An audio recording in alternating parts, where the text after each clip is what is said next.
네, 오늘 만나볼 분은 희생자 고 송채림 양의 아버님이자 12구 참사 유가족 협의회 공동 부대표를 맡고 있는 송진영 씨입니다. 바로 전화로 만나보겠습니다. 나와 계시죠? 네, 안녕하세요. 네, 어느새 49제인 날인데요. 네. 오늘 여러 가지 아마 좀 일이 있을 것 같습니다. 어떻게 보내실 계획이세요?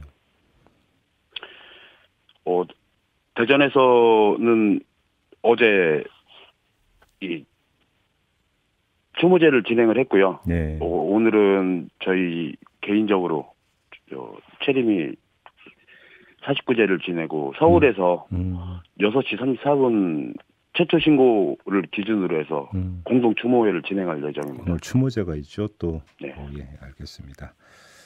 따님 생각 많이 나시죠, 아버님? 그럼요. 채림이 이름만 들어도 누가 그 이름 한 번만 불러줘서 뭐라고 얘기를 할 수가 없군요. 어떤 따님이었어요, 아버님한테? 채림이는 굉장히 하고 싶은 것도 많고 의지가 강한 그런 아이였습니다. 나이는 21살이지만 자기가 하고 싶은 패션 디자인 고등학교 때부터 배워서 자기가 직접 디자인하고 손으로 제작해서 대회에서 수상도 했었고요. 네. 패션물을 만들어서 자기가 직접 운영도 했었고요. 도자기 공예도 하고 그림도 그리고 이렇게 하고 싶은 게 무지하게 많았던 그런 젊은, 어떻게 보면 어린 그런 21살이었습니다. 어머님은 아직도 따님 방을 못 들어가고 계시다면서요? 네. 아이고,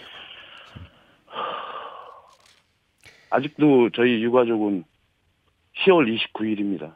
그러면 따님 방은 그냥 그 상태 그대로 계속 그냥 있는 거예요? 네. 하나도 손 못 대고 정리하고 그냥 있는 상태입니다. 그러게요. 그래도 아버님이 중심 잡고 가족분들 같이 또 그러니까 함께 가셔야 되지 않겠어요? 네. 네. 그래야죠. 알겠습니다. 참 그 참사 후에 참 여러 가지 일들이 있었는데 근데 좀 뭐 가슴 아프게 할 질문일 것 같지만 질문을 안 드릴 수가 없는데요. 일단 이거부터 좀 여쭤볼게요. 한덕수 총리 어제 했던 말 알고 계시죠? 네네. 생존자 학생이 숨진 것과 관련해서 좀 더 굳건하고 치료를 받아야겠다는 생각이 더 강하면 좋지 않았을까 이런 식으로 이야기를 했는데 이 이야기 듣고 어떤 생각 드셨어요, 아버님? 참 한마디로 어이없다이죠. 대통령도 마찬가지고 국회의원도 마찬가지, 국무총리도 마찬가지고 이게 말이라고 그냥 뱉어놓고 자기가 책임지는 그런 아니면 반성하거나 사과하거나 그런 것도 없이 항상 이런 식으로 넘어갑니다. 이거는 진짜 책임 있는 자리에 있는 사람이 할 말이 아니지요. 그래요. 그리고 잘못했으면 분명히 사과를 해야 되는데 단 한 번도 사과하는 모습들을 보여주지 않았습니다. 이런 걸 보고 패륜이라고 하는 겁니다. 근데 말 나온 김에 네. 아버님이나 가족분들 혹시 심리치료 뭐 이런 지원 좀 받으셨어요? 사실 1:1 지원이다 뭐다 해서 심리치료를 많이 받으라고 하고 있습니다. 네. 근데 일부 이제 받고 계신 분도 사실이고요. 근데 저 같은 경우는 받을 수가 없어요. 왜요? 심리치료 담당이라는 경찰이 와서가 아니고 전화로 제가 인터뷰를 하고 이러니까 한다는 말이 아버님 트라우마 치료에 안 좋으니까 인터뷰 같은 거 하지 마세요. 이러더라고요. 경찰관이 그런 얘기를 했다고요? 네. 그 저는 처음에는 그게 그래도 나를 걱정해서 좋은 뜻으로 하는가 이렇게 생각을 했어요. 예. 근데 지금 와서 생각해보니까 경찰이나 정부의 행태를 봤을 때 전혀 아닌 것 같다는 생각이 드는 거죠. 아니 근데 심리치료 지원센터는 이런 데서는 연락이 없었어요? 연락이 있었습니다. 예. 근데 저희가 이제 더 이상 그 사람들을 믿지 못하기 때문에 정부의 이런 행태들을 보고서 정부를 믿지 못하기 때문에 가지를 못하는 거예요. 아, 무슨 말씀인지 알겠네요. 저 사람 있잖아요. 김미나 창원시 의원.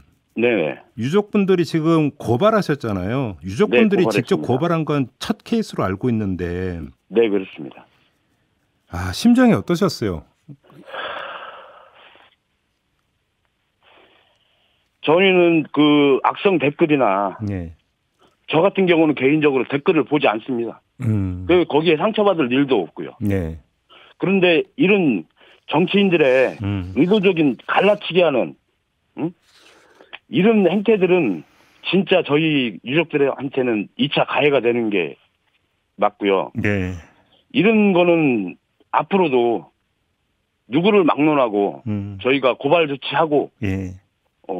무관용 이런 원칙으로 밀고 나갈 것으로 지금 마음을 먹고 있습니다. 그러니까 이 김민아 의원이 뭐 그 의회에서 했던 발언 말고 별도로 유가족분들한테 뭐 사과의 메시지나 이런 거 보내온 거 전혀 없죠?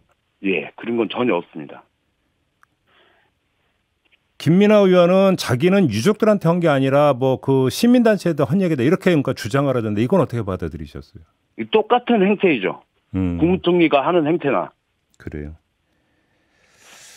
알겠습니다. 아버님. 말은 다 해놓고 그리고 거기에 대한 그냥 핑계대기. 똑같은 대통령, 국무총리, 김민하 의원 이 행태들이 모두 같습니다.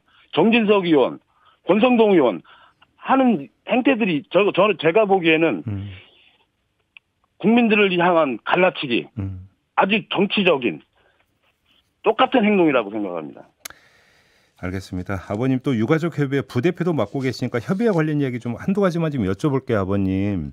네네. 일단 저 외국인 희생자 말고 국내 희생자로 한정을 하면 아직 한 그 30여 명의 유족분들이 협의회와 함께 하지 않고 있는 걸로 지금 이렇게 이제 그 전해지고 있는데 네네. 이분들을 지금 이제 기다리고 계신 거예요? 어떻게 돼 있는 상태입니까? 저희가 정식 출범을 했음에도 불구하고 뭐 전체 유가족의 명단을 가지고 있지 못합니다. 그러니까 행안부로 이런 데서 여전히 안 주고 있습니까? 네, 그렇습니다. 아. 그래서 그분들이 용기를 내서 찾아오실 수 있도록 저희가 그래서 이렇게 인터뷰도 열심히 하는 거고요. 네네네. 이태원 사고는 서울에서 일어난 사고이지만 그 희생자들을 유가족들은 전국에 흩어져 있습니다. 그렇죠. 예. 그래서 더더욱 어려운 상태이고요. 그분들이 찾아 나오시길 그냥 바라고 이렇게 인터뷰하고 이거는 밖에는 방법이 없습니다. 저희. 그렇죠. 시간이 더 필요할 수도 있겠죠. 어찌 본다면. 지금 추모관 건립 이야기가 좀 나온 걸로 알고 있는데 좀 진척된 내용이 있습니까? 정식으로 이런 임시 추모관이 아니고 추모관을 만들려고 저희 유족들은 뜻을 모으고 있습니다. 예.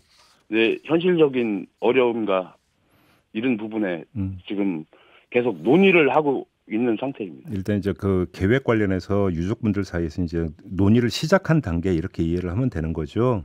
네, 그렇습니다. 자, 오늘 열리는 시민 추모제 명칭을 우리를 기억해 주세요. 이렇게 지으셨던데 어떤 특별한 의미가 담긴 걸로 이해를 해야 될까요? 저희한테는 가장 자랑스러웠던 그런 아이들이었습니다. 예. 그리고 이 아이들이 기억이 돼야 앞으로 저희 같은 이런 불행한 사람들 나타나지 않을 것입니다. 네.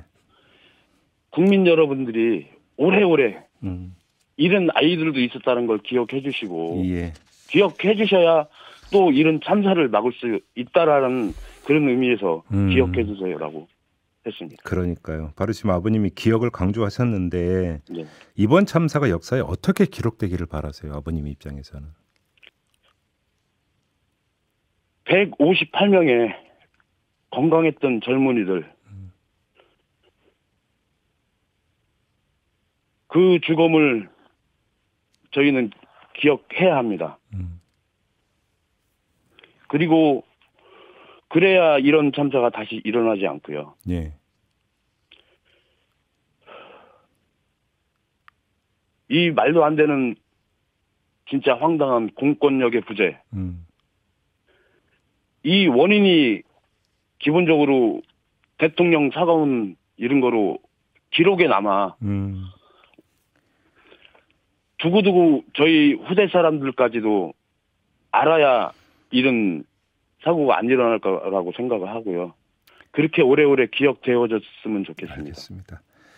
마지막으로 우리 따님 채림 양에게 꼭 전하고 싶은 말씀이 있다면 어떤 걸까요?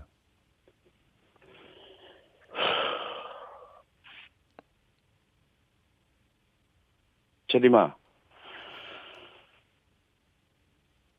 거기는 춥지 않니? 여기는 많이 춥구나. 그날의 그 처절했던 고통에서 이제 벗어났는지 그것도 걱정이구나. 그곳에서는 아프지 말고 하고 싶었던 거 하면서 행복해.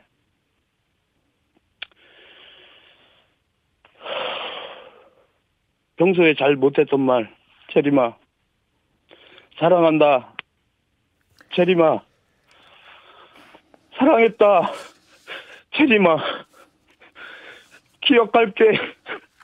채림아. 채림아.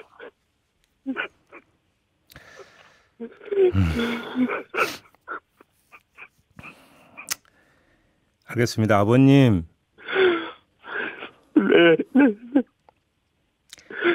아버님이 굳건하셔야 다른 가족분들이 버티시죠. 네, 그렇죠. 아버님 용기 잃지 마시고요. 네. 네, 오늘 귀한 인터뷰 고맙습니다, 아버님.